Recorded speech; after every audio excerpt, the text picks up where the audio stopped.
ETF index mutual funds నేర్చుకుని stock మార్కెట్లో రాణించాలనుకుంటున్నారా? వెంటనే ఈ నెంబర్కి కాల్ చేయండి.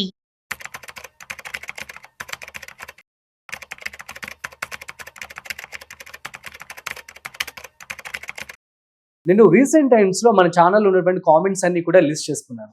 సో అందులో ఫిల్టర్ చేసి ఒక డెసిషన్కి వచ్చింది ఏంటి అంటే, మీ అందరికీ కూడాను స్టాక్ మార్కెట్, అదేవిధంగా mutual funds or else financial planning అనేది చాలా మందికి కూడా అవగాహన లేదు అని చెప్పి నాకు అర్థమవుతుంది. అయితే ఫైనాన్షియల్ ప్లానింగ్ అనేది అసలు ఎలా చేసుకోవాలి, ఎందుకు ఇంతమంది నెగిటివ్గా ఆలోచించే ప్రయత్నం అయితే చేస్తూ ఉన్నారు. సో మీ అందరికీ సంబంధించి క్లారిటీ ఇవ్వడానికి ఇవాళ మనతో ఉన్నారు సర్టిఫైడ్ ఫైనాన్షియల్ ప్లానర్ గిరిబాబు గారు. సో వారి మాటలోనే క్లారిటీ తెచ్చుకుందాం. Okay, hi, hello, namaste, welcome to business bars with Rajiv Pasupuleti on Suman TV. So let's start. Hi sir, namaste. Namaste అండి. సార్, ఇప్పుడు మనం చేసేటువంటి ఫినాన్షియల్ వీడియోస్ కావచ్చు, వీటికి సంబంధించి అవగాహన లేక కామెంట్స్ పెడుతున్నారంటారు, అసలు అవగాహన ఉండి ఇంటెన్షనల్గా టైంపాస్ కోసం కామెంట్స్ పెడుతున్నారు అని చెప్పి అనుకోవచ్చా? Ya, right question Rajeev. నేను లాస్ట్ ఒక 2-3 years నుంచి చాలా వీడియోస్ చేశాను. నేను వీడియోస్ కింద కామెంట్స్ చూస్తూ ఉంటాను. అయితే ఏదైనా ఒక కంటెంట్ మనము, బాబు మీరు ఫైనాన్షియల్ ప్లానింగ్ లో భాగంగా ఇన్వెస్ట్ చేయండి, డబ్బులు వస్తాయి, ఇది వస్తుంది, మీరు 1 లక్ష రూపాయలు ఉంటే మీరు 1 కోటి రూపాయలు ఎలా సంపాదించవచ్చు, దాని టైం ఎలా ఇవ్వాలి చెప్తుంటాం కదా. తర్వాత కామెంట్స్ ఎలా ఉంటాయంటే, సొల్లాపి ఎక్కడ పెట్టాలో చెప్పు అంటారు. అయ్యయ్యో, ఎక్కడ పెట్టాలో చెప్పు అంటారు. సింపుల్, డైరెక్ట్, ఇంతే, ఇంకేమొద్దు. బూతులు మాట్లాడతారు. ఒకప్పుడు రెస్పెక్ట్ ఉండేది, ఇప్పుడు లేదు. మొత్తం వచ్చిన తర్వాత ఎవ్రీబడి ఈజ్ ఈక్వల్ అయిపోయింది. నువ్వు సొల్లాపి ఎక్కడ పెట్టాలో చెప్పు. లేకపోతే ఇంకో కామెంట్ ఉంటది, ఏమనంటే ఇవన్నీ చెప్పావు కరెక్టే కానీ నువ్వు చేసావా, నువ్వు డబ్బులు ఉన్నాయి నీ దగ్గర, నువ్వు చేసుకున్నావా? లేదా నేను ఒక వీడియో చేశాను, మామూలుగా చిన్నపిల్లలు పుట్టినప్పుడు ఫస్ట్ మంతే ఒక 1000 పెట్టండి, ఆ పిల్లలు పెరిగి పెద్దయి 20 సంవత్సరాల వరకు మీరు పే చేయండి, అదే 1000 రూపాయలు. 20 సంవత్సరాల తర్వాత పిల్లలకు ఉద్యోగం వస్తుంది కాబట్టి వాళ్ళని పే చేసుకోమనండి. అట్లా ఒక 50 సంవత్సరాలు వచ్చాక వాళ్ళు చేసుకుంటే కేవలం 1000 రూపాయలే 50 సంవత్సరాల పాటు ప్రతి నెల పెట్టుకుంటూ పోతే హీన పక్షంలో మీకు ఒక 15% రిటర్న్ వస్తే ఒక 30-40 కోట్లు వస్తుంది అని చెప్పాను. ఇంకా దాని గురించి మీద పడిపోయారు జనాలు. 30 కోట్లు వస్తుందా, ఇస్తావా, నువ్వు గ్యారంటీ ఇస్తావా, నువ్వు ఉంటావా, నువ్వు ముందు ఇన్వెస్ట్మెంట్ చేయ కదా, కాదు నువ్వు ఇస్తావా, నువ్వు, ఇవి క్వశ్చన్లు. ఆ తర్వాత మనం ఏదైనా ఒక ఇన్వెస్ట్మెంట్ గురించి మాట్లాడితే ఎక్కడ పెట్టాలో చెప్పు, ఆ తర్వాత నాకు ఏ ఫండ్స్ చెప్పు, ఈ చెప్పకుండా ఈ సొల్లు చెప్తున్నాడు, ఏదో చెప్తున్నాడు అని చెప్తుంటారు. నేను వాళ్ళకి ఇచ్చేది ఒకటే సమాధానం ఏంటంటే, ఇప్పుడు మనం ఈ వీడియో ద్వారా, ఇంటర్వ్యూ ద్వారా నా ఉద్దేశం ఏంటి చెప్పడం అంటే, వాళ్లకు ఒక ఫైనాన్షియల్ ప్లానింగ్ యొక్క ఇంపార్టెన్స్ ఏంటి, దాని ఆవశ్యకత ఏంటి. మనము నార్మల్గా ఇప్పుడు టీవీలో ఒక దగ్గు వస్తే దగ్గు మందు తాగండి అని అలీ ఒక యాడ్ తీసుకొస్తాడు, గో కాఫీ సంథింగ్ ఒక యాడ్. తర్వాత కడుపులో మంట అయితే ఈనో తాగండి ఒక యాడ్ వస్తుంది. తర్వాత మోకాళ్ళ నొప్పులు అయితే మూవ్ రాసుకోండి ఒక యాడ్ వస్తుంది. ఇవన్నీ ఏం చెప్తున్నాయి, మోకాళ్ళ నొప్పులకు మూవ్ రాసుకోండి, ఎస్ కరెక్ట్. ఒక దగ్గు మందు వస్తే దగ్గు మందు తాగండి, దగ్గు వస్తే గో కాఫ్ తాగండి. అంటే నార్మల్గా ఇది మనం వెళ్ళి మెడికల్ షాప్లో కొనుక్కొని, బాబు నాకు గో కాఫీ ఇవ్వంటే దగ్గు మందిస్తాడు, తాగుతాం, తగ్గిపోతుంది. మరి అన్ని రకాల దగ్గులకు పనిచేస్తుందా అది? అన్ని రకాల మోకాళ్ళ నొప్పులకు మూవ్ పనిచేస్తుందా? ఇది ఒక కంపెనీ మూవ్ అనే ఒక మెడిసిన్ తయారు చేసి వాళ్ళు అమ్ముకోవడానికి చేస్తున్న అడ్వర్టైజ్మెంట్. ఆ అడ్వర్టైజ్మెంట్ ద్వారా నీకు ఏదైనా ఉపశమనం కలుగుతుంది అది రాసుకుంటే. నీకు బాగా కాఫ్ వస్తూ ఉంటే అది గో కాఫ్ తాగితే రిలీఫ్ ఇస్తుంది, అంతే తప్ప దగ్గు తగ్గదు కదా. కానీ వాళ్ళు ఏం చెప్తుంటారు టీవీలో, దగ్గు తగ్గిపోద్దని చెప్తారు. కానీ దగ్గు కారణం ఏంటి? అది లంగ్ ఇన్ఫెక్షన్ అయి ఉండొచ్చు, లేదా థ్రోట్ ఇన్ఫెక్షన్ అయి ఉండొచ్చు, లేదా సివియర్ ప్రాబ్లం అయి ఉండొచ్చు, లేదా మోకాళ్ళ నొప్పి కారణం నీకు మోకాల్లో గుజ్జు అరిగిపోవడం కావచ్చు, ఇంకో ప్రాబ్లం కావచ్చు, అది వయసు మీద పడడం అవచ్చు, బెనకొచ్చి రకరకాల సమస్యలు ఉంటాయి కదా. ఈ సమస్యలకి డాక్టర్ దగ్గరికి వెళ్తే డాక్టర్ ఎగ్జామిన్ చేసి డయాగ్నోస్ చేసి సరైన మెడిసిన్ ఇస్తాడు, సరైన ఒక ట్రీట్మెంట్ ఇస్తాడు కదా. అది పర్సన్ టు పర్సన్ మారిపోద్ది కదా. అలాగే నేను చెప్పేది కూడా ఒక్కొక్క పర్సన్ని ఉద్దేశించి చెప్పాలంటే పాసిబుల్ అవ్వదు. నేనేం చేస్తానంటే, వాళ్లకు ఏం చేస్తే వాళ్ళ యొక్క ఫైనాన్షియల్ ప్లానింగ్ ద్వారా వాళ్ళ యొక్క కెరీర్ సెట్ అవుతుంది, ఇలా మ్యూచువల్ ఫండ్లు చేయండి అని చెప్తే ఆ ఫండ్ చెప్పు అంటారు. అసలు there is no best fund, మనకు సూటబుల్ ఫండ్ ఉండాలి. ఇప్పుడు నేను చెప్పేది 60 సంవత్సరాల వ్యక్తి చూడొచ్చు, 30 సంవత్సరాల వయసున్న వ్యక్తి చూడొచ్చు, ఇక యంగ్స్టర్ 20 సంవత్సరాల వ్యక్తి చూడొచ్చు. సో ఎవరికి తగ్గట్టుగా వాళ్లకు పోర్ట్ఫోలియో సపరేట్గా ఉంటుంది. సో వాళ్ళు మమ్మల్ని అప్రోచ్ అయినప్పుడు మేము వాళ్లకు ప్రాణ పోర్ట్ఫోలియో మీకు సూటబుల్ ఉంటుంది, మీ గోల్స్ వేరుగా ఉన్నాయి కాబట్టి మీకు ఇది బెటర్ అని చెప్తూ ఉంటాం.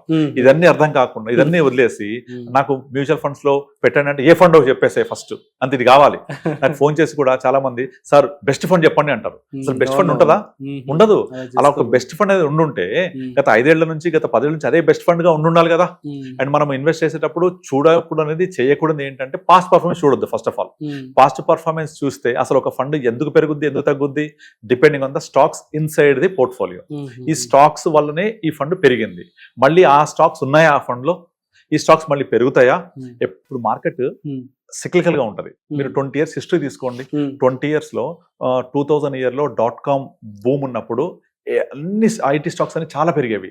ఆ సైకిల్ అప్పుడు ఐటీ సైకిల్, తర్వాత ఇన్ఫ్రా, రియల్ ఎస్టేట్ ఆ పేరుంటే చాలు స్టాక్స్ పెరిగిపోయినాయి. 2008 బబుల్లో మొత్తం పడిపోయినాయి. తర్వాత ఎఫ్ఎంసీజీ, తర్వాత ఫార్మా, తర్వాత బ్యాంకింగ్, తర్వాత కోవిడ్, తర్వాత మళ్ళీ ఫార్మా. ఇట్లా ఎవ్రీ 3-4 years సైకిల్స్ మారిపోతాయి. కనుక లాస్ట్ 3 years లో ఏ సైకిల్ నడిచింది, ఏ స్టాక్స్ ఫండ్ మీద తీసుకున్నాడు అండ్ ఎలా చర్నింగ్ చేశాడు, ప్రీవియస్లీ ఎలా ఉన్నాయి, ఆ స్టాక్స్ ఎలా ఉన్నాయి, దీన్ని బట్టే కదా ఆ ఫండ్ పెరిగింది. మళ్ళీ ఆ ఫండ్ చూసి 3 ఏళ్ళు పెరిగింది 5 ఏళ్ల క్రితం పెరిగింది అని చెప్పేసి దాంట్లో ఇన్వెస్ట్ చేస్తే మళ్ళీ పర్ఫార్మెన్స్ వస్తుందా? తెలియదు, రాదు కదా. కనుక బెస్ట్ ఫండ్ అనేది ఎప్పుడు ఉండదండి. ఎప్పుడు సూటబుల్ ఫండ్ ఉంటుంది. ఆ సూటబుల్ ఫండ్ ఎలా చూడాలి? ఆ స్టాక్ లో ఉన్న ఆ ఫండ్ లో ఉన్న పోర్ట్ఫోలియో ఏముంది, ఇప్పుడు మార్కెట్ ఏ సైకిల్ నడవబోతోంది. మనము ఎవరు దేవుళ్ళు కాదు. సో బట్ కానీ ఏంటంటే ఇప్పుడున్న మార్కెట్ సినారియో ప్రకారంగా consumption is the next big trend రాబోతోంది. Number 2 banking is undervalued, ఇప్పుడు పికప్ అవుతుంది బాగా. కనుక బ్యాంకింగ్ ఎక్స్పోజర్, కన్జంప్షన్ ఎక్స్పోజర్ తీసుకొని అట్ ద సేమ్ టైం మనం కొంచెం multi cap, mid cap, small cap పెట్టుకుని ఒక పోర్ట్ఫోలియో డిజైన్ చేస్తాం. All eggs in one basket ఎప్పుడు చేయం అసలు. కంపల్సరీ ఒక 10% మించి ఒక సెక్టర్ ఎక్స్పోజర్ తీసుకోము. నేను ఎప్పుడు తీసుకోను. కనుక నా కస్టమర్ దగ్గర ఫండ్స్ అన్ని కూడా మినిమం 5, 6, 7, 8, 10 వరకు ఉంటాయి డిపెండింగ్ ఆన్ ద పోర్ట్ఫోలియో. ఎందుకు అంటే ఒక ఫండ్ పెరగకపోయినా ఇంకో ఫండ్ మేకప్ చేస్తుంది. దాని వెయిటేజ్ తక్కువ ఉన్నప్పుడు ఇంపాక్ట్ పడదు. అలా కాకుండా మ్యూచువల్ ఫండ్స్ 2 ఫండ్స్ పెడితే చాలు, 3 ఫండ్స్ పెడితే చాలు అంటే అది ఓవర్ కాన్సన్ట్రేట్ అవుతుంది. అందులో ఒక ఫండ్ పర్ఫార్మ్ చేయకపోతే impact will be more than 20-30%. అదే అవుట్ ఆఫ్ 8 ఫండ్స్ 10 ఫండ్స్ లో ఒకటి పర్ఫార్మ్ చేయకపోతే impact is only 10%. This is the reason behind the spread in the portfolio. రెండోది, ఇప్పుడు మనము నార్మల్గా సెబీ కేటగరైజేషన్ ప్రకారంగా స్టాక్స్ అన్ని కూడా ఏ ఫండ్ ఎక్కడెక్కడ తీసుకోవాలి కేటగరైజేషన్ ఉంది క్లియర్గా. Large cap is 1 to 100, mid cap is 101 to 250. ఇట్లా ప్రతి ఒక్క ఫండ్ సెలెక్షన్ వెనక lot of science is behind. And ఇదంతా కూడా పర్సన్ టు పర్సన్ మారిపోద్ది. కనుక ప్రతి ఒక్కళ్ళకు అనువైన పోర్ట్ఫోలియో ఉండదు. ఫర్ ఎగ్జాంపుల్ చిరంజీవి ఒక సినిమాలో ఒక షర్ట్ వేసుకున్నాడంటే చిరంజీవికి బాగుంది, మనం వేసుకుంటే బాగుంటుందా? మహేష్ బాబు ఒక డ్రెస్ వేసుకుంటే బాగుంటుంది మహేష్ బాబుకి, మనకు బాగుంటుందా? మహేష్ బాబు హైట్ వేరు, వైట్ ఫెయిర్ కలర్ వేరు, తన కంప్లెక్షన్ వేరు, మనకు సూటబుల్ కాదు కదా. కనుక మాకు ఫండ్ చెప్పేసాయి అని కామెంట్ పెడుతుంటారు. ఎక్కడ పెట్టాలో చెప్పలేదు, సొల్లంతా చెప్తున్నాడు, ఏం చేయాలో చెప్పలేదు అంటే అది ఒక్కొక్కళ్ళకి ఒక్కొక్కలాగా ఉంటుంది. నేను దీనివల్ల మనం ఏంటంటే ఏం చేస్తే బెటరో చెప్పగలం, ఎలా చేయాలో పర్సన్ టు పర్సన్ మారిపోద్ది కదా. సో కనుక మనము ఆ ఒక ఇన్వెస్టర్కి ఒక అవేర్నెస్ క్రియేట్ చేయడం వరకే మన బాధ్యత. అంతేగానంటే నువ్వు ఇప్పుడు ఇక్కడ నుంచి విజయవాడ వెళ్ళాలి అంటే నువ్వు ట్రైన్లో పోవచ్చు, ఫ్లైట్లో పోవచ్చు, బస్సులో పోవచ్చు, కార్లో పోవచ్చు, 2 wheeler పోవచ్చు. కానీ ఇవన్నీ ఎలా డిసైడ్ అవుతాయి? నీకున్న టైం అండ్ మనీ బట్టి. నీ దగ్గర మనీ ఉన్నాయి, టైం లేదు, విమానం వెళ్ళు. ఓకే, మనీ లేవు, టైం ఉంది, ట్రైన్లో పో. లేదు కొంచెం లగ్జరీ కావాలి, కార్లో వెళ్ళు. ఎక్కడైనా విజయవాడ చేరుకుంటాం. కనుక నీ యొక్క వెహికల్ అనేది రిక్వైర్మెంట్ బట్టి, నీడ్ బట్టి, అవైలబిలిటీ బట్టి మారిపోతుంది కదా. ఇది వ్యక్తికి మారిపోతుంటుంది. కనుక ఒక్కొక్క వ్యక్తికి ఉద్దేశించి మనం చేయలేం కాబట్టి ఓవరాల్గా మనము మాట్లాడుతుంటాం. నేనే కాదు, మన సోదరులు ఎవరైనా సరే, ఇక్కడ యూట్యూబ్ లో మాట్లాడే ఎవరైనా సరే ఒక సూపర్ఫిషియల్ గా మాట్లాడుతుంటారు. రీజన్ ఇదే, అది ఒక వ్యక్తికి ఉద్దేశించింది కాదు ఎప్పుడు. కనుక అలా కామెంట్స్ పెట్టేసి నువ్వు పలానా ఫండ్ చెప్పు, లేకపోతే నేను పెడుతున్నా బాగుంటుందా, లేకపోతే పలానా ఫండ్స్ పెట్టాను బాగుంటాయా, ఇట్స్ నెవర్.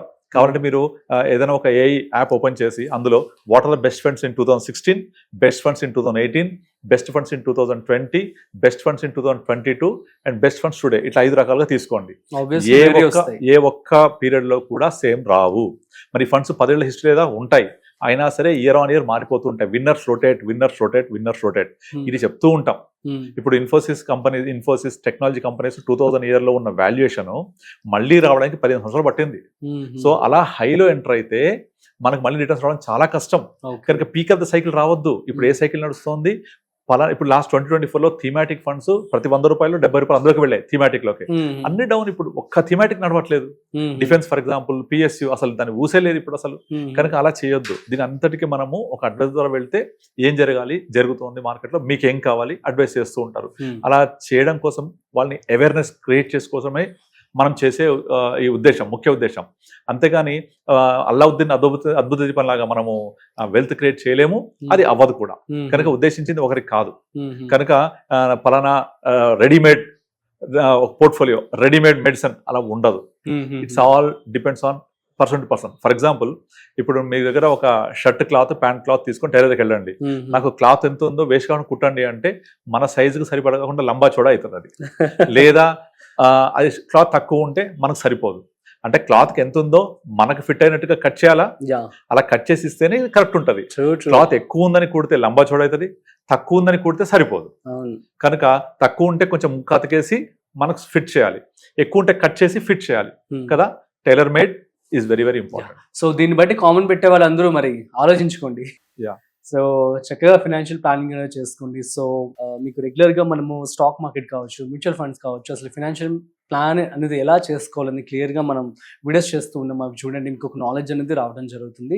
ఏది పర్టికులర్ షార్ట్ కట్స్లో మీకు డబ్బులు సంపాదించడం అనేది ఇంపాసిబుల్, అండ్ వచ్చినా కూడా అది షార్ట్ టర్మ్ వరకు మీకు ఉంటుంది అనమాట. సో దీనికి సంబంధించి ఇంకేమైనా డౌట్స్ కనుక మీకు ఉన్నట్లయితే ప్లీజ్ కామెంట్ చేయండి, మేము రిప్లై ఇస్తాం. మరొక ఇంట్రెస్టింగ్ కాంటెంట్తో మళ్ళీ కలుద్దాం. అంతవరకు చూస్తూనే ఉండండి Suman TV. This is Rajeev signing of.